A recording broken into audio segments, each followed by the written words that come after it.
I give the call to the member for Canberra. Thank you, Deputy Speaker. This week, the Intergovernmental Panel on Climate Change, the IPCC, released its 6th assessment report. This is the most comprehensive climate report ever released, produced by the world's most authoritative body on climate science, and its findings are indeed deeply concerning.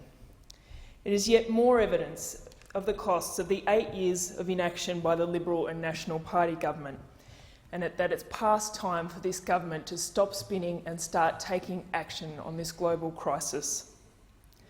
The new report found that even in its most ambitious scenario, which the world is failing to stick to, global warming would likely hit 1.5 degrees Celsius by about 2035.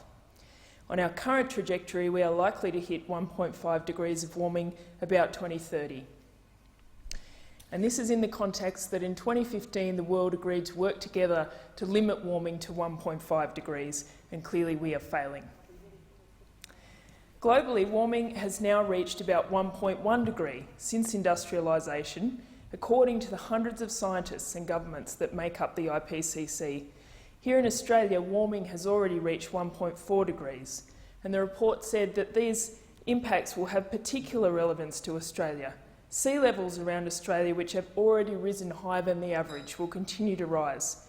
Fires will get worse and more frequent, and fire seasons will last longer.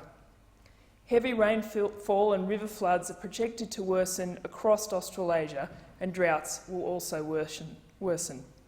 Australians are already seeing these impacts, and I don't need to remind anyone in Canberra or in my region about the Black Summer bushfires of 2019-2020. The new report was a code red for humanity, said the United Nations Secretary-General Antonio Guterres.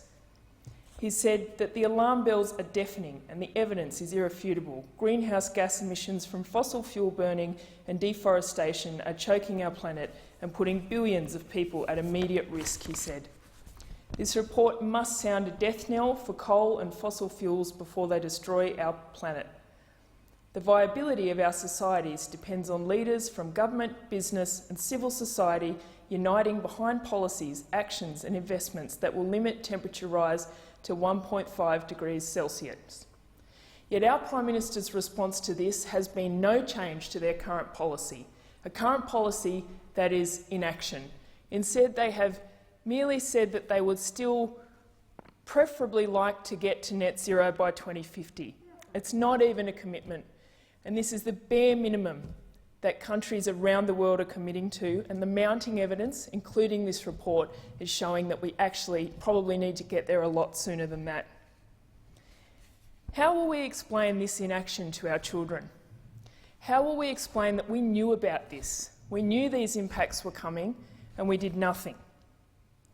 That we allowed this to become a matter of politics, and for this government, a matter of spin.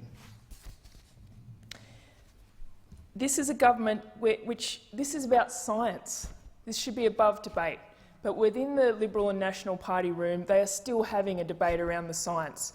Let's not forget that very recently they changed the Deputy Prime Minister of this country because some in that party room were worried about committing to net zero by 2050. And what is perhaps worse is that the government continues to say that they are taking action when they are not. And they reiterated that in question time today. We're not taking action. We have been ranked last of 200 countries for our climate action. Under this government, Australia is becoming an embarrassment on the world stage, a backwater of ignorance and denial and inaction. We are not a global citizen if we don't pull our weight and make these changes that need to happen for the future of our planet. Labor is the only party of government that has ever delivered serious action on climate change and ever will, and an Albanese government will be no different. We are already making the plans and announcing the policies that will enable Australia to become a renewable energy superpower, and we know that good climate policy is good jobs policy. Under the former Labor government, emissions fell by 14%, real GDP increased by 17%, and employment rose by 9%. This is a great opportunity for Australia, but this is also action that we need to take now for the future of our planet. Otherwise, all our other aims will become redundant.